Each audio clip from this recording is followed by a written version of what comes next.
राजकीय महाविद्यालय सिकराय में बीए भाग तृतीय वर्ष के संस्कृत विषय के नियमित विद्यार्थियों का ऑनलाइन व्हाट्सएप या यूट्यूब ग्रुप पर स्वागत, हार्दिक अभिनंदन। मैं महेश चंद मीना, सहआचार्य संस्कृत। प्रिय विद्यार्थियों, पूर्व में हमने अनुमान के बारे में अध्ययन किया। आज हम अनुमान कितने प्रकार का होता है उसके बारे में अध्ययन करेंगे। अनुमानम कतिविधम, अनुमान कितने प्रकार का।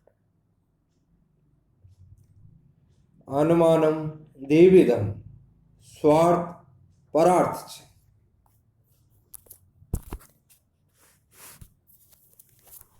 प्रस्तुत गद्य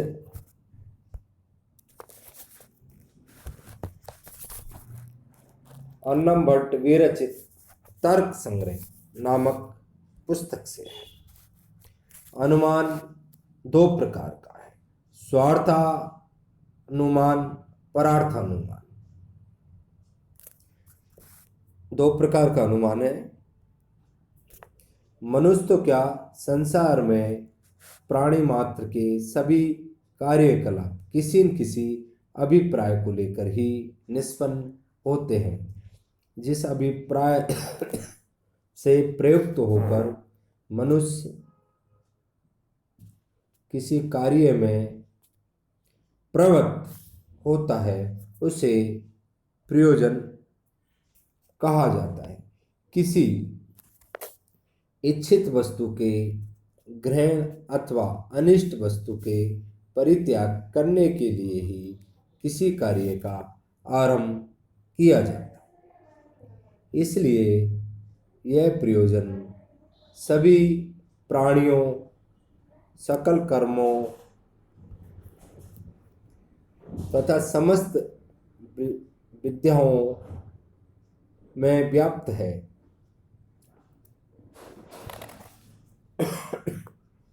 तथा इसी के आधार पर न्याय की प्रवृत्ति होती है।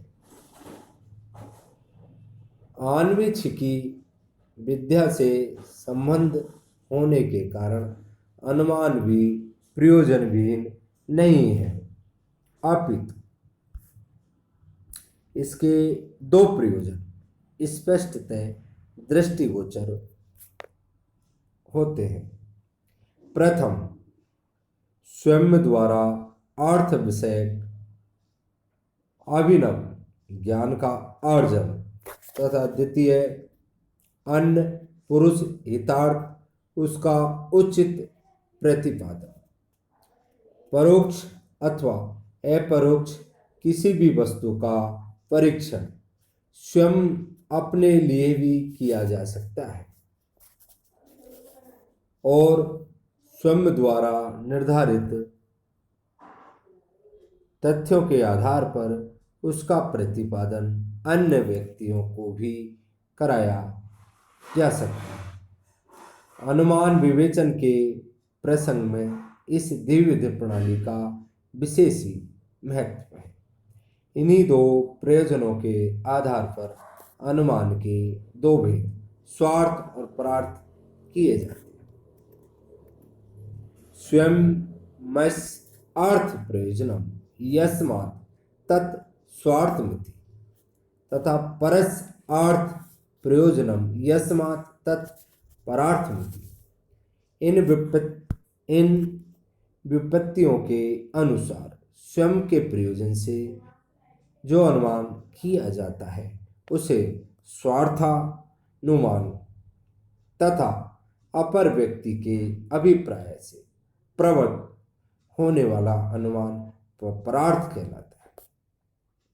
उपलब्ध प्राचीन न्याय ग्रंथों में से स्वार्थ परार्थ अनुमान लक्षणों का स्पष्ट वितरण प्रशस्त पादभाष्य तथा प्रमाण समुच्चय में मिलता है। स्वार्थानुमान केवल अपनी शंकाओं के निवारण के लिए ही किया जाता है, इसलिए इसमें अवयव वाक्यों के प्रयोग की अपेक्षा नहीं रहती, किंतु परार्थानुमान का प्रयोजन दूसरों को समझना ही रहता है, इसलिए इसमें अवयव वाक्यों का प्रयोग आवश्यक रूप से किया जाता है। अनुमान अनुमिति का कारण कैसे है अथवा उससे अनुमिति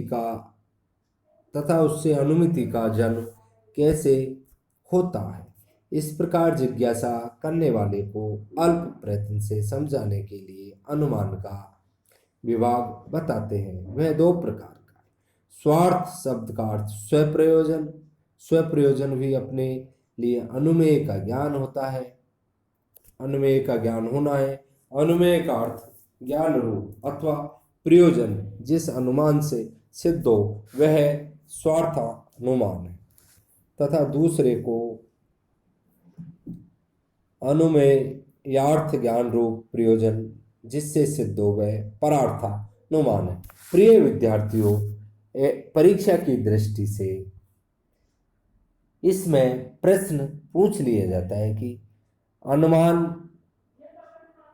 प्रमाण की व्याख्या कीजिए। उसमें आपको अनुमान एवं अनुमान के भेदों में का विवेचन करना है। धन्यवाद।